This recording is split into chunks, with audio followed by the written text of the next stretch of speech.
Bueno, pues muchas gracias al Grupo GEL, a nuestra familia por la invitación y bueno, daremos comienzo con la exposición.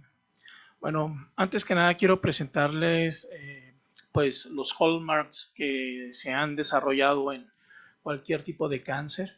Estos fueron presentados en el año 2000 con estos 6 hallmarks que pueden ver en la pantalla y posteriormente en el 2011 se agregan otros 4 más y los que nos interesan para el día de hoy son los relacionados con inflamación y con el escape inmunológico de los pacientes con linfoma difuso en las grandes B.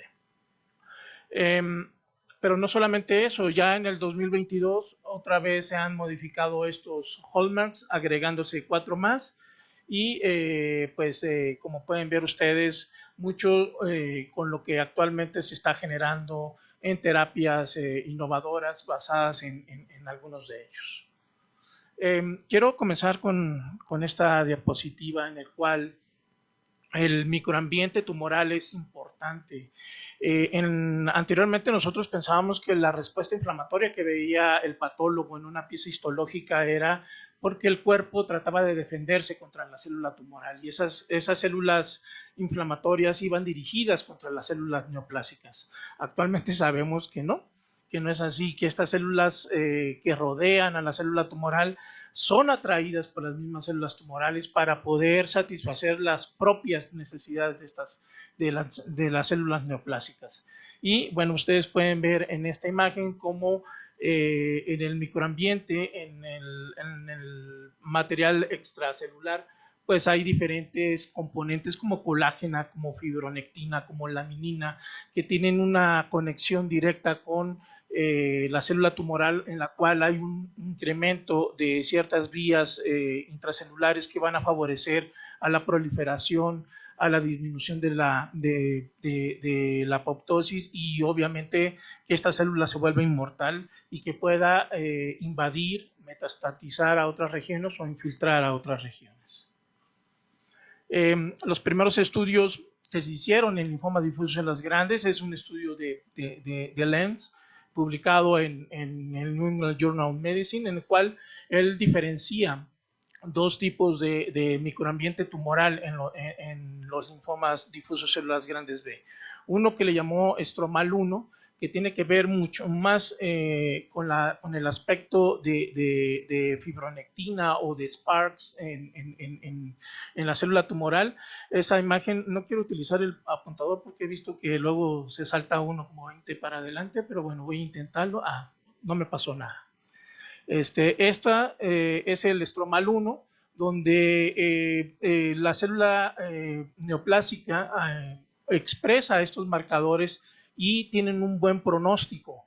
Y el estromal 2, que lo enfocaron más que nada al aspecto de la neoformación o el incremento de la densidad vascular y por tanto poder tal vez utilizarse en este grupo de mal pronóstico terapia dirigida a este microambiente. Y efectivamente empezaron a surgir estudios en el cual la presencia de factor de crecimiento vasculoendotelial o VEGF y los receptores que se encontraban en las células tumorales provocaban la aparición de estas salientes o microvasculaturas que se le denominan como sprouts, y obviamente esto incrementaba ciertas vías intracelulares para el crecimiento de las células neoplásicas. Por lo tanto, se crearon el primer protocolo en el cual se daba R-CHOP más un anti-VEGF, en este caso fue bevacizumab, pero los resultados no fueron pues los esperados. Vean ustedes en las curvas de sobrevida y de supervivencia y progresión que prácticamente eran muy similares, e incluso se reportaron toxicidades como las pueden ver ustedes ahí con relación a insuficiencia cardíaca. Aquellos pacientes que fueron tratados con bevacizumab y tuvieron un incremento de insuficiencia cardíaca, y esto aunado a lo que se estaba hablando precisamente de toxicidad cardíaca en el uso de doxorubicina que causaba un daño, el dar bevacizumab impedía la reparación de ese miocardio lesionado por la doxorubicina y obviamente se incrementaba la incidencia de falla. Por lo tanto, esta primera terapia tratando de incidir en lo que es el microambiente, pues falló. Y bueno, esta tabla es simplemente para mostrarles que no solamente los linfomas difusos y células grandes se asocian a componentes de infección, de inflamación crónica, como también en la exposición anterior, la relación de una infección viral como es el HTLV1 y la presencia de ciertos subtipos de linfomas como lo que se mostraron. Aquí en la tabla es simplemente mostrarles cómo artritis reumatoide, lupus pueden asociarse al linfoma difuso en las grandes, la presencia de Helicobacter pylori, a linfoma tipo MALT gástrico o al linfoma difuso en las grandes gástrico también, y así sucesivamente. Y para esto, yo soy un fanático de los biomarcadores. Yo creo que los biomarcadores son los que nos guían o nos deberían de guiar para poder empezar a personalizar las terapias en nuestros pacientes. Y esto es simplemente los primeros variables que se han utilizado. Estas variables son las típicas del índice pronóstico internacional, en la cual tenemos la edad, el estado funcional, la cantidad de deshidrogenasa láctica, la afectación extranodal, el estadio y la beta-2 microglobulina. Y cada uno de ellos pues representa algo en particular. Puede ser una variable del paciente mismo, la cantidad de tumor que presenta el paciente, la agresividad de la neoplasia. Eso es lo que nos reflejan estas variables. Y bueno, pues se dio a pie a la aparición de otros índices pronósticos que simplemente era la modificación del principal, que era el índice pronóstico internacional tradicional.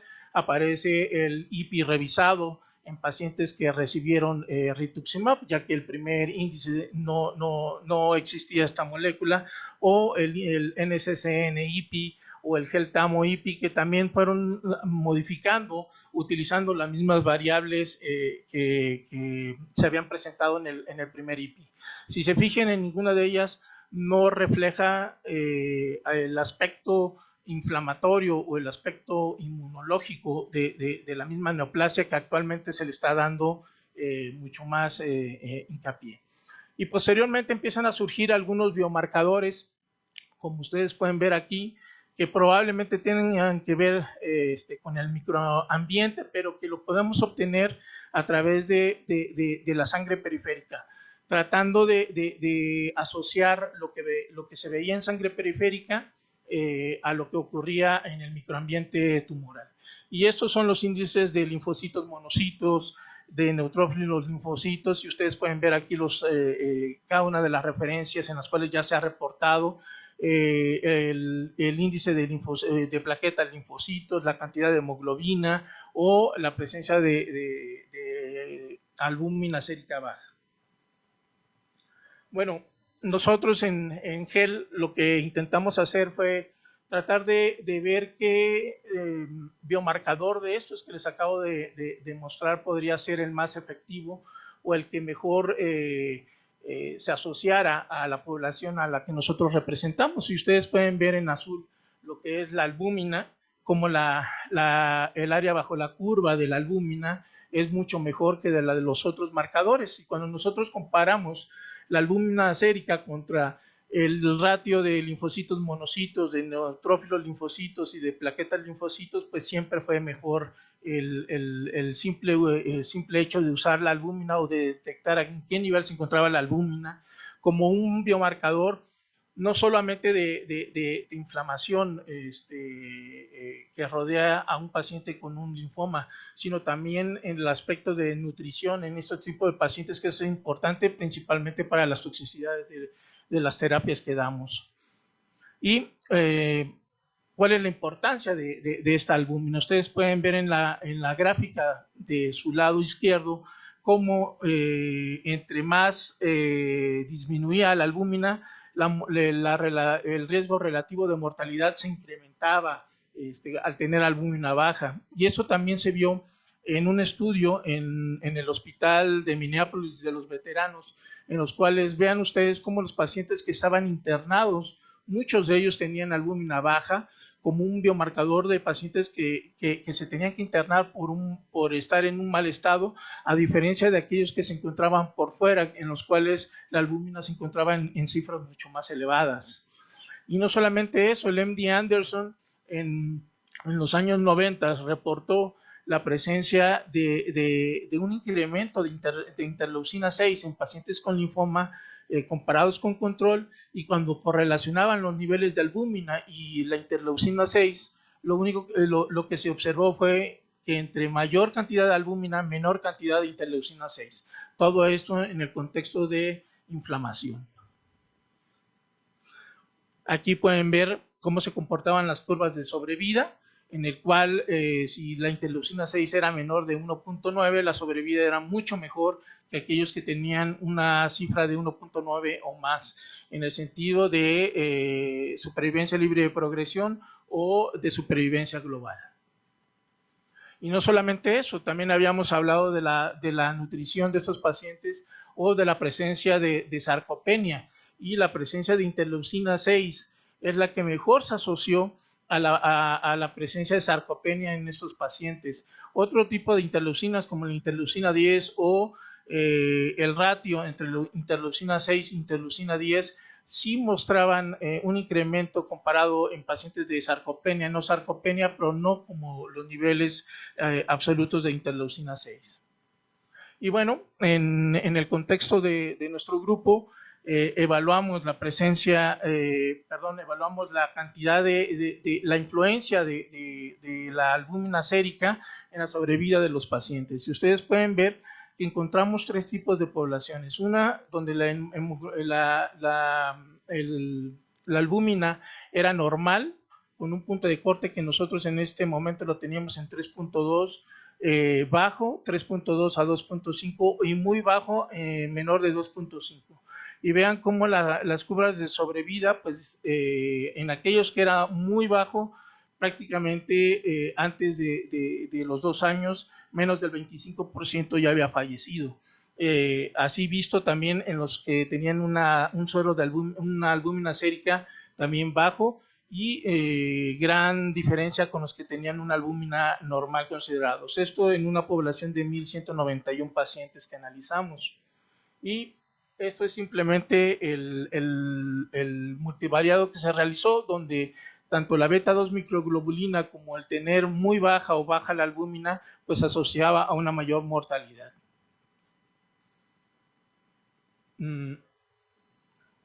A ver, ahí está. Bueno, entonces, a petición de Brady, en el cual me escribía como 3 veces al día por el WhatsApp, me pidió que analizara un índice que se había reportado por la doctora Blatka, espero pronunciarlo bien, que fue publicado en esta revista en el 2022, en el cual ellos observaban que si hacían una operación entre la cantidad de hemoglobina por la cantidad de albúmina por la cantidad de linfocitos absolutos, y esto dividido por el número de plaquetas, se obtenía un score. Y bueno, ella observó que en el score que calcularon, pues entre mayor era el score, era mejor la sobrevida en estos pacientes. Y bueno, pues nosotros hicimos, yo obediente, me puse a analizar. Estas son las características demográficas de la población que analizamos. Ustedes pueden ver que el HALP mayor de 13, que era el punto de corte que nosotros utilizamos, y esto es bien importante que yo sí quiero remarcar. A veces tratamos de utilizar los puntos de corte de otros grupos, y por experiencia propia, esto puede variar en nuestras poblaciones. Por lo tanto, yo creo que es conveniente que si vamos a usar un score que es reportado, tratemos de obtener nosotros nuestro propio punto de corte para poder ajustarlo mejor y poderle sacar el provecho. Pero bueno, en nuestro caso, el HALP mayor de 3, en este caso era de buen pronóstico. El HALP menor o igual a 13 era de mal pronóstico.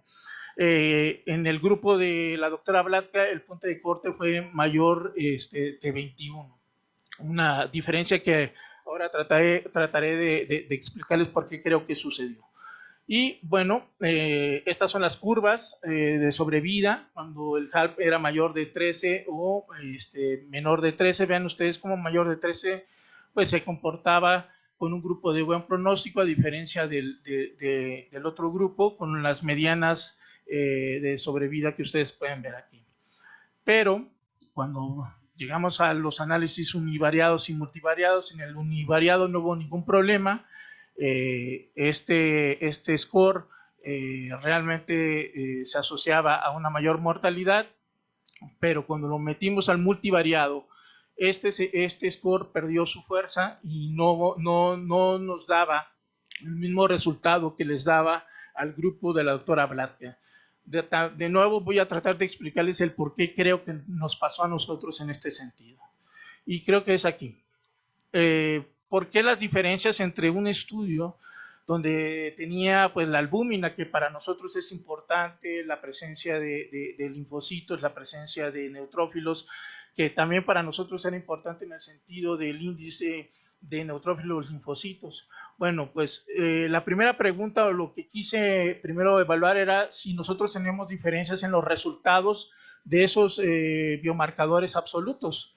Entonces, pueden ver ustedes en esta tabla cómo analizamos la hemoglobina, la cantidad de neutrófilos absolutos, de linfocitos absolutos, de plaquetas y de albúminas, y realmente no hay ninguna diferencia entre el grupo de la doctora Blatka y nosotros. Incluso nosotros te parecería que tenemos mayor probabilidades de tener un score peor o que nos fuera peor, porque teníamos menor cantidad de albúmina, una mayor cantidad de plaquetas, menor cantidad de linfocitos, mayor cantidad de neutrófilos. Entonces, eso no explicaba el por qué se daban las cosas. Entonces, analizando un poco más, es que ellos utilizaron una técnica de análisis estadístico diferente que nosotros. Ellos lo que usaron fue una regresión logística para poderlo hacer. Y nosotros lo que hicimos fue una regresión de Cox para sobrevivencia, para supervivencia. Entonces yo creo repetir el análisis con una regresión logística. ¿Y qué creen? Pues aquí sí nos dio un resultado muy similar a lo que había obtenido la doctora Blatka con un OR de 1.46. Pero aquí, sinceramente, yo creo que la regresión logística, aunque es un muy buen análisis, tiene fuerza. En el caso de sobrevida, creo que regresión de Cox sigue siendo mucho mejor que una regresión logística. Es por eso que a nosotros no nos dio positivo en el estudio cuando lo hicimos con regresión logística, una regresión de Cox.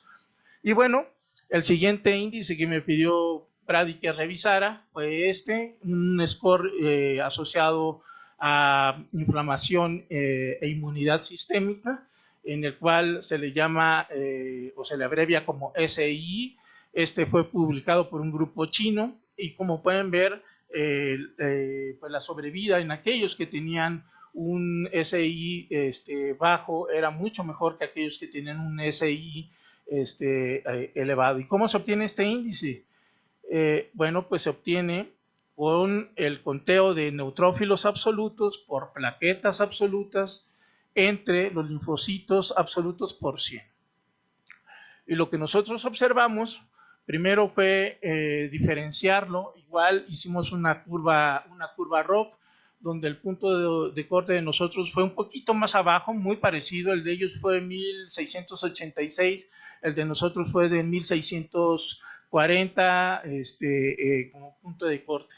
Entonces los dividimos en dos grupos, los no inflamatorios y los inflamatorios. Y lo que observamos en las características demográficas es que los inflamatorios tienen un peor estado funcional, tienen mayor afectación extranodal, tienen una elevación de deshidrogenasa láctica, tienen un estadio avanzado, la albúmina era mucho más baja en estos pacientes, y obviamente el índice de neutrófilos linfocitos era mucho mayor en este tipo de pacientes. Es decir, tenía variables que se asociaban a una mortalidad mucho mayor en nuestra población.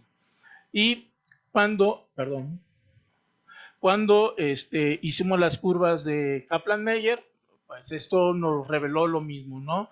Aquellos que no estaban no inflamados, entre comillas, vivían mejor o vivían más que aquellos que estaban inflamados. Y cuando nosotros correlacionamos la cantidad de este índice y el de neutrófilos linfocitos, vean ustedes que la correlación fue muy buena, fue de 0.56, una muy buena correlación en el sentido de que hay un componente inflamatorio en esta población. Y bueno, en los análisis univariados y multivariados, pues esto se conservó y pues son scores que se pueden utilizar en nuestra población para poder predecir mortalidad en nuestros pacientes con linfoma difuso de células grandes. Pero bueno, no solamente me quedé en eso, traté de analizar por grupos y esta primera gráfica que ustedes están viendo, que está ajustada a la edad, perdón, lo alcanzo a ver aquí, lo voy a acercar. No sé si en las pantallas se puede alcanzar a ver. Abajo, ¿a qué está ajustado? No, abajo de follow. Ok, a la albúmina. Los pacientes que tenían albúmina normal, en ellos este índice sistémico inflamatorio inmunológico sí podía predecirlo. Pero ¿qué pasa cuando tengo a los pacientes con albúmina baja? Vean ustedes que esta es los que tienen albúmina baja y estas son los que tienen albúmina muy baja. Es decir, que no hay ninguna diferencia. Este índice, por lo tanto, lo aconsejable es que lo usemos solamente cuando el albúmina esté normal, no cuando esté baja. Y que no me lo pidió, me lo encontré y lo puse porque si no me lo iba a pedir. Porque acaba de salir este año, en abril del 2023. Es algo que se llama índice de respuesta inflamatoria sistémica y lo que hace es utilizar otra fórmula, neutrófilos por monocitos entre linfocitos. Y estoy acabándolo de analizar, se llama CIRI o se abrevia como CIRI. Y vean ustedes también cómo hay diferencia entre aquellos que no están inflamados que aquellos que están inflamados. Los inflamados son los rojos, los no inflamados son los negros y pueden ver ustedes que la sobrevida es mucho mejor en ellos. Y esta es una correlación también con respecto al índice y la cantidad de albúmina que nosotros observamos y vean ustedes que también tiene o puede observarse que aquellos que tienen un CIRI elevado van a tener una albúmina baja y viceversa. Y bueno, ya entrando en la parte final, este es un estudio de proteómica que nosotros usamos que elaboramos cuando me encontraba en Monterrey trabajando, tenía mi laboratorio y bueno, en este estudio lo que hicimos fue obtener suero, los metimos para enriquecer lo que se llaman proteínas de baja cantidad con un método que se llama Protein Miner, en el cual desecha lo que es muy abundante, como es la albúmina, y enriquece otro tipo de proteínas bajas que se encuentran en el suero. Estas proteínas bajas las llevamos a un gel de doble dimensión en el cual les dimos una carga eléctrica, pero también por el peso molecular que tenían, llegaban a una separación. Esta imagen la metíamos a un software de una computadora donde leíamos cada uno de estos spots o puntos y decidíamos por frecuencia, decidíamos cuáles íbamos a picar para poderlos analizar a través de un método de espectrometría de masas previo a una digestión de ese punto o spot.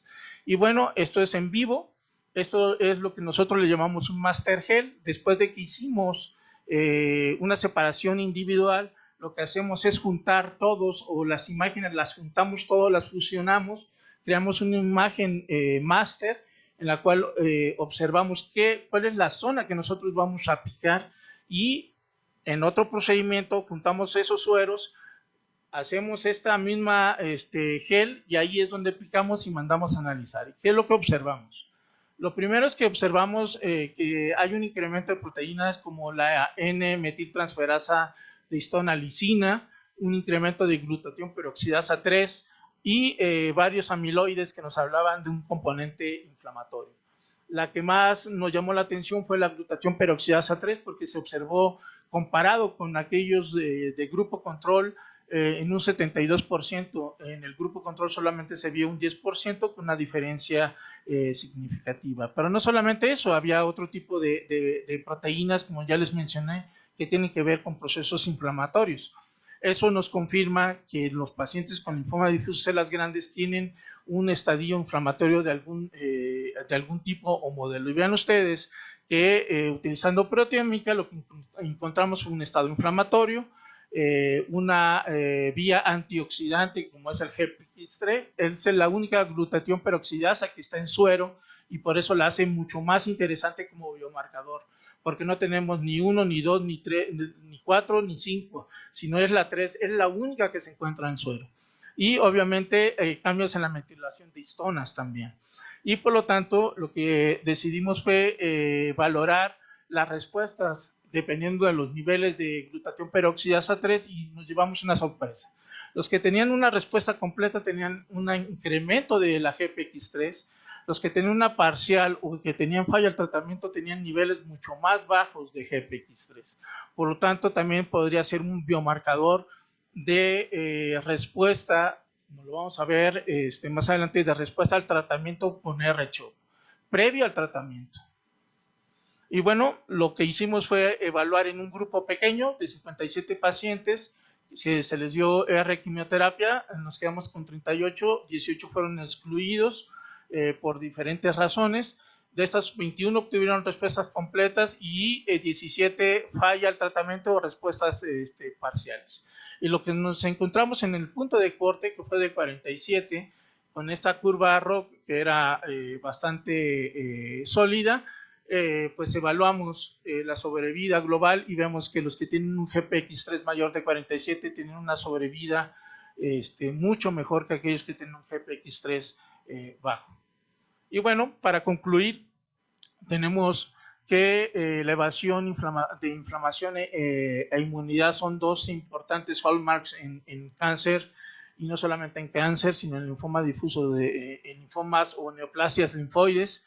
Que el linfoma difuso de células grandes tuvo dos tipos diferentes de microambiente inflamatorio, como ya los hablamos, el estromal 1, el estromal 2, que hay biomarcadores asociados con inflamación como es la albúmina sérica y algunos scores que ya discutimos aquí, y que el score de HALP no fue posible ser predictor de sobrevida global por lo que ya les expliqué que fue el método estadístico que se usó en el estudio previo. Muchas gracias. Quiero terminar con estas imágenes. Este es Los Cabos. Creo que ya Brady les dijo que ahí va a ser el siguiente evento, y bueno, pues este es Los Cabos, México, un lugar precioso, espero que todos vayan. Y la última diapositiva, nada más para presumir, esto es en mi estado, en mi provincia, se llama San Carlos, también es una zona de bahía y es preciosa. Bueno, yo sabía que había poco tiempo para preguntar. Carolina, una pregunta. La mayoría de los algoritmos terapéuticos siguen diciendo en primera línea BTK inhibitor más menos anti-CD20. En el caso del ibrutinib y el rituximab, ¿el Alliance no despejó ya esta duda? O sea, ¿no es que agregarle rituximab no agrega nada? Yo realmente, me parece muy buena la apreciación tuya, Germán. Yo creo realmente que el ibrutinib no le agrega nada a la opción de ibrutinib rituximab, al ibrutinib en sí mismo, justamente en esa combinación. Pero los estudios se han hecho ya, vean, tienen un diseño que es de hace unos cuantos años cada uno de ellos. De hecho, fueron publicados en el 2019-2020 y actualizados en el 2022. Entonces creo que tiene que ver un poco con eso. Hoy en día, si uno va a utilizar inhibidor de BTK en primera línea, creo que lo podemos utilizar en monodrogas sin ningún inconveniente. Me parece que los datos son suficientemente robustos como para evitar ese uso en esta situación particularmente, a mi entender. Muy bien. ¿Sí? Para ti, Carolina.